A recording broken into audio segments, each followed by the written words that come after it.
Украина и Запад не стесняются ежедневно вбрасывать откровенные фейки, якобы о преступлениях российской армии на Украине. Это было и с якобы убитыми военнослужащими на острове Змеиным, которые все оказались живы. Это было и с ракетным ударом по железнодорожному вокзалу в Краматорске. Как оказалось, это была украинская ракета. Это откровенный бред о снабжении российской армии Виагрой для того, чтобы насиловать женщин украинских.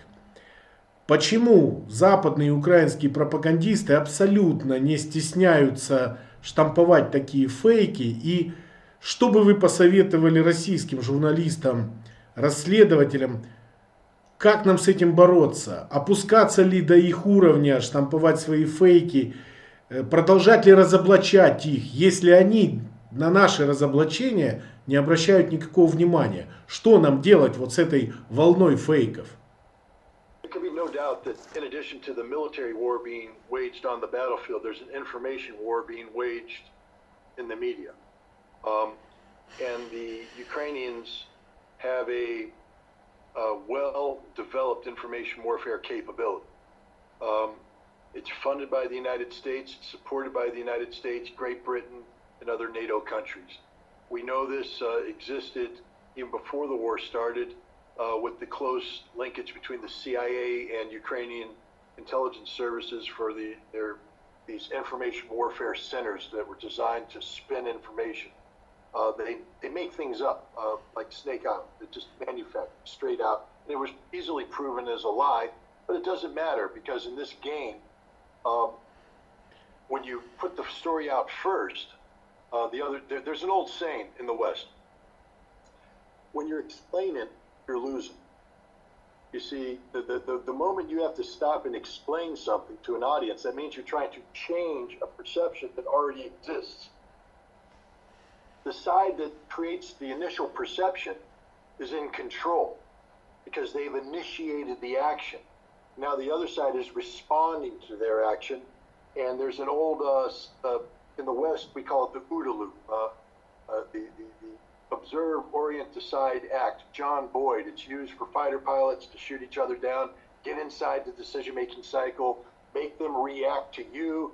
As long as they're reacting to you, you're in control of the situation, and you can shoot them down. We use that in other aspects of war, and it's true in information warfare. As long as the enemy is reacting to you, you're in control of the narrative. You win the perception game because more people are going to be influenced by the initial perception than are by the explanation. Because when you're explaining, you're losing. It doesn't mean that it doesn't mean you're not right. It just means you're losing because you're explaining something, and while you're explaining it, they're off creating a new perception. And now you have to turn around and explain that perception. You've lost the initiative. So I think it's imperative that the Russians take control of this narrative. And this is what they're very bad at. The Russians are very bad at this. I don't know if it's because of the history that Russia has regarding the media and the press. I don't know if it's the fact that Russia rightfully is concerned about the influence of the West on Russian media, and therefore they need to more tightly control the narrative. But in the case of Ukraine, Russia is on the right side of history. And I think the Russian people are mature enough to know the truth, the whole truth, and nothing but the truth. Even when the truth is bad, even when it says, we made a mistake, at least you're being honest to the Russian people and saying, we made a mistake. This is my fault. We're going to fix this. You know, stay with me. I think someone says, okay, I get it. You made a mistake. You're trying to fix it. We're with you on this one. But instead, they're just silence. And then what's left is for the Russian people to try and figure it out on their own. But from what sources? Then they go to the West. And their minds are poisoned by the Western propaganda, the Western spin. And then the Russian efforts to counter that are reactive in nature. They've already lost the perception game. They've let the other side imprint. Russia needs to start imprinting it, and it needs to do so more aggressively. You know, the Russians are very good counterpunchers. very good counterpunchers. Look at the spokeslady for the Russian foreign ministry. She's a genius at responding to what the West says. But by then it's too late. She needs to become a genius at setting the narrative, saying the things first, making the West respond to her. Because now she's controlling the narrative. And the more Russia can do to control the narrative, for instance, the Kramatorsk train station at the back, Russia should have been on it that quick. We had a serial number. It's right there for the world to see.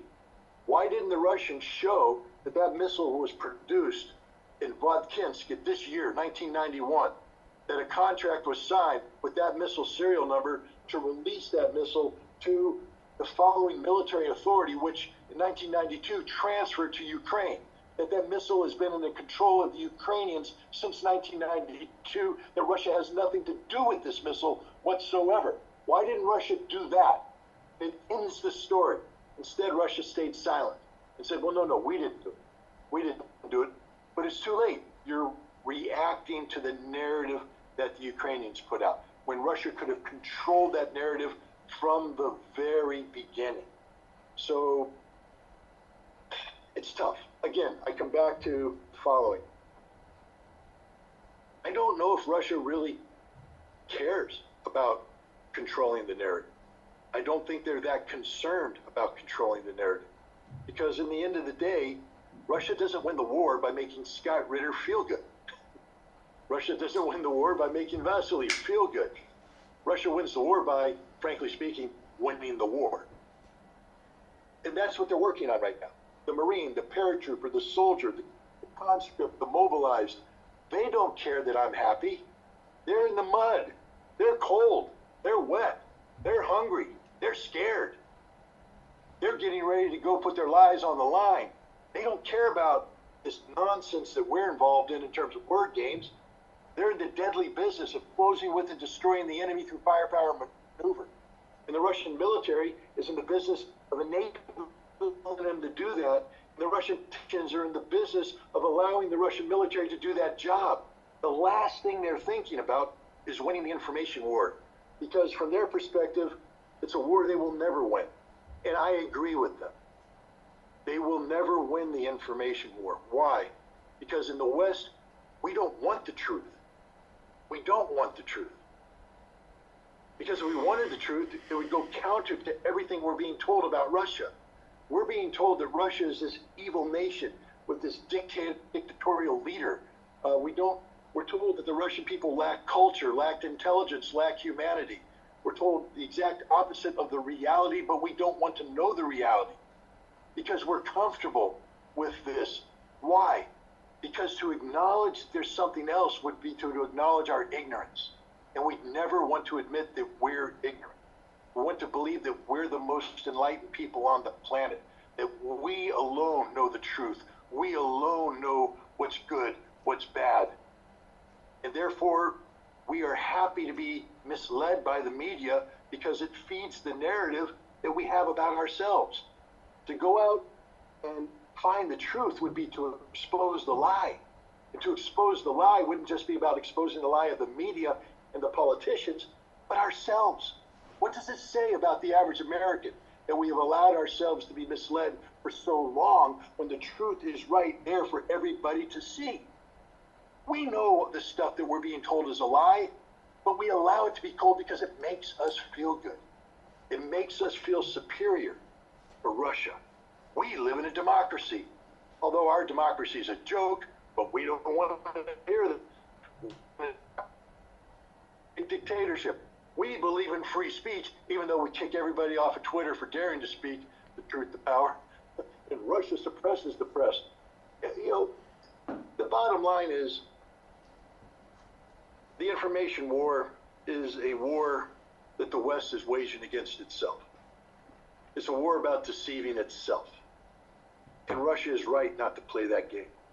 Russia's focus needs to be on winning the war and confronting the West with hard factual reality that even the spinmeisters and the propaganda centers can't ignore.